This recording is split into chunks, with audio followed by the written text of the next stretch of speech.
ओल्या दुष्काळासंदर्भात लवकरच योग्य तो निर्णय घेऊ, विरोधकांच्या मागणीनंतर अजित पवार यांची प्रतिक्रिया।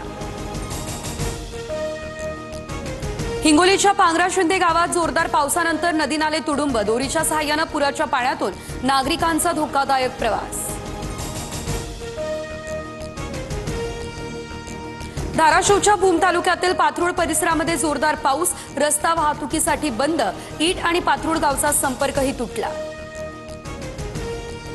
लातूर, धाराशिवसह नांदेडमधील सर्व शाळा आणि महाविद्यालयांना आज सुट्टी। मागील काही दिवसांपासून झालेल्या अतिवृष्टीने अनेक घरं अद्यापही पुराच्या पाण्याखाली।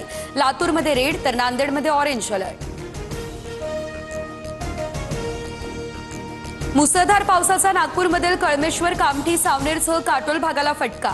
संत्रा बागा आणि इतर पिकांचं नुकसान, घराचे पत्रेही उडाले। 8 दिवस होतात कुठे? सोलापूर जिल्ह्यातल्या उंडर ग्रामस्थांचा सदाभाऊ खोत यांना संतप्त सवाल। ग्रामस्थांच्या रोषानंतर सदाभाऊ खोत यांचा काढता पाय। बीड जिल्ह्यात पावसाला पुन्हा एकदा सुरुवात तर बीडला अतिवृष्टीचा मोठा फटका। बीड जिल्ह्याला येलो अलर्ट, शेतकऱ्यांची चिंता वाढली।